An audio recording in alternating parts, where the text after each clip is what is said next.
Hello neighbor, I'm Robert Burns, and it is such a delight to be back with you. And as we do our segment today of Sound Off Louisiana, I want to immediately break away and let's go back in time to the day of the inauguration of our current governor, Governor John Bel Edwards. This will only take a minute, but I want you to watch him being sworn into office. Let's break away. This is such an honor. Thank you very much. My honor to be here today. If you'll raise your right hand, I, and state your name. I, John Bel Edwards, Do solemnly swear do solemnly swear that I will support the Constitution and laws of the United States that I will support the Constitution and laws of the United States and the Constitution and laws of this state, and the Constitution and laws of this state, and that I will faithfully and impartially and that I will faithfully and impartially discharge and perform all all the duties incumbent upon me the duties incumbent upon me as governor of the state of Louisiana, as governor of the state of Louisiana, according to the best of my ability and understanding. according to the best of my ability and understanding. So help me God. So help me God. Congratulations. Thank you very much, Chief. All right, you just saw Governor Edwards being sworn into office, but I want to re-emphasize just you saw the entirety of his oath of office, which was less than a minute, but I want to really hone in now on just a 15-second. I've put together little small segments. I want to replay that now so that we could focus in on his commitment to uphold the Constitution of the state of Louisiana. Let's break away once again. I, John Bel Edwards, Do solemnly swear do solemnly swear and the Constitution and laws of this state, and the Constitution and laws of this state. and so help me God. So help me God. Congratulations. Thank you very much, Chief. All right, you clearly just heard Governor Edwards swearing that he would uphold the Constitution of the state of Louisiana. Now, to give you a little bit of background, the Constitution often specifies exactly how appointments are made to various boards and commissions. Now, it is true that for a vast majority of these boards and commissions, the governor just straight out makes the appointment. But there are some exceptions where the Louisiana Constitution gives very specific instruction on how these positions are to be filled. And one such commission for which that is the case is the Louisiana State Police Commission. And the Constitution basically says that you will get letters of recommendation from the presidents of various universities. There's 5 or 6 of them that you get these letters from. And we're going to give you a link to a page that will give you the universities from which these are to be derived, because while many of you may not have noted it, about 3 weeks ago, Kathy Durbin, the former executive director of the State Police Commission, filed a lawsuit against the State Police Commission after she had been what she says was constructively discharged. And one of the most compelling features of the lawsuit, and let me just say this will be a multi-part series, but you would be forgiven if you did not know that she had filed that lawsuit, because there was an intentional effort on the part of every mainstream media outlet to not draw attention to this fact. And I'm going to tell you right now the reason they don't want to draw attention to it. We'll, in a subsequent post, like I said, this is going to be a multi-part post. We'll give you the exact reasons as to why the Advocate, or any other news medium, although the Advocate was the major one to break the story, it was repeated through the Associated Press, verbatim that article. And I want to say one thing. Jim Mustian, the author of this article, is an outstanding reporter. So I don't want to lay the blame at his feet for why it got so little attention, was basically buried.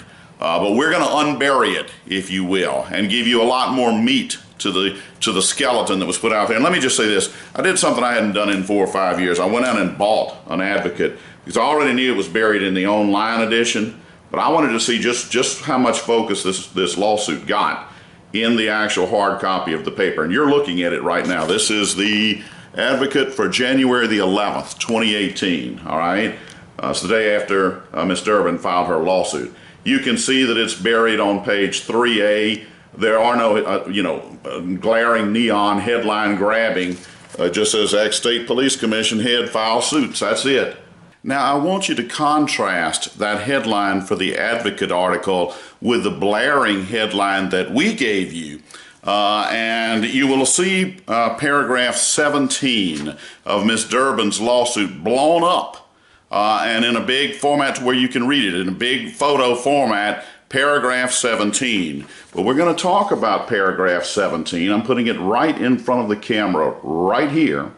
We're going to really hone in on this initial episode of this series we're going to do about the State Police Commission and Kathy Durbin's lawsuit, but we're going to really hone in on paragraph 17. Now, what does paragraph 17 have to do with? Well, that has to do with a gentleman named Ronnie Jones, who happens to be the chairman of Governor John Bel Edwards' gaming commission. And whenever you make sensationalistic quotes or allegedly make sensationalistic quotes, I believe you ought to, I'm a big believer in the camera. So, I believe when you make sensationalistic quotes, it's often good to pair a face with those quotes. So you will see that we put Mr. Jones's photo up as the feature item for this post. The Advocate certainly had that prerogative. It could have put Mr. Jones's picture up there as part of the post. Notice they chose not to do so. And we're going to get to why in a subsequent episode. But let's focus in on paragraph 17. Here again, here's paragraph 17. All right, let's read it in its entirety. Now, this lawsuit was drafted somewhat hurriedly, so there are some instances in there where the date referenced is 2017, when in reality it should be 2016. Those type things can happen when you're putting together a lawsuit very quickly. But I have made the corrections in ink for those things that should be 2016, one of which is the very first date you're seeing in paragraph 17. So we're talking about 2016. In fact, we're talking about July 19th of 2016. It's when Mr. Jones apparently made this sensational quotation. So we're talking about barely 6 months into John Bel Edwards having been inaugurated to uphold, you heard him folks, I gave you the video, to uphold the Constitution of the state of Louisiana. Let's read paragraph 17. On July 19th, 2016, during a telephone call with the chairman of the Gaming Control Board, that would be Ronnie Jones, the gentleman I just showed you the photo of. So we're having a telephone conference call here with Ronnie Jones, all right? A telephone conference call with the chairman of the Gaming Control Board, who would be Ronnie Jones, Department of Public Services' General Counsel Blackburn, who is now deceased, that would be Frank Blackburn, he is now deceased, and DPS Counsel Williams, while petitioner was present but unbeknownst to the Gaming Board Chair, Mr. Jones, he stated, let's focus in, Ronnie Jones, he stated that, quote, the governor's office had told petitioner Kathy Durbin to shut the F up after petitioner had previously complained about the unlawful constitution of the Louisiana State Police Commission. Though that is a quote that has been attributed to John Bel Edwards' Gaming Commission Chairman, Ronnie Jones, that he says emanated from the office of Governor John Bel Edwards.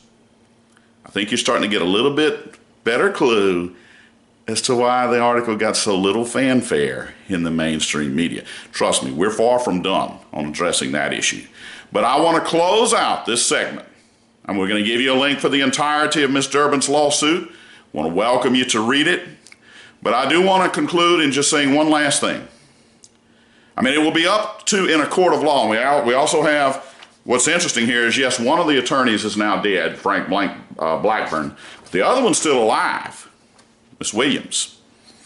It'd be very interesting to see what her recollection of that conference call was. It will be very interesting to see if Gaming Control Board Chairman Ronnie Jones can remember who it was within the governor's office who said this. I mean, it's possible it was John Bel Edwards himself. But even if it wasn't, I mean, my money may be on Matthew Block, to be blunt with you, who is his executive counsel. but I don't really care who it was. When it comes from the governor's office, you are representing the governor of the state of Louisiana. And here we have the chairman of his gaming control board having said that whoever that individual is has told Kathy Durbin to shut the F up. All right. Let me wrap up this segment by saying many of you are aware that I was pretty active in the state treasurer race supporting the candidacy of John Schroeder. All right. And one feature that we put out, and I'm going to give you a link for that feature, had to do with Senator Karen Carter Peterson having told a colleague of hers, specifically member of the House of Representatives, to quote, shut the F up. Okay. So you have to start to wonder, birds of a feather flock together. Do we have a contingency that could form a Democratic shut the F up club in which we have a minimum of 2 members, Senator Karen Carter Peterson and Governor John Bel Edwards? You have to ask yourself the question. We're going to wrap segment 1 of this series up by giving you a little roll back in time to the 2012 Louisiana vote at the Democratic National Convention. You will see Karen shut the F up Peterson give the vote, and you'll see right over to the right, then Representative John Bel Edwards, future governor of Louisiana, who now is also being attributed, or at least someone from his office, as having also said, when you don't, with regard to making constitutional appointments, shut the F up. We'll break away to that Democratic clip at the Democratic National Convention, and that'll conclude segment 1 of this exciting feature. This is Robert Burns thanking you for having tuned in. We look forward to bringing you segment 2. Thank you so much. Madam Secretary, my name is Karen Carter Peterson, and I'm the chair of the Louisiana delegation, who is fired up and ready to go. Home of our tireless champions, hosting strong Democratic mayors in 6 of our largest cities, the sportsman's paradise with resilient citizens that continue to rise from the ashes of adversity like Hurricanes Katrina, Isaac, Ike, Rita, and Gustav, and the BP oil spill, and with a determination to turn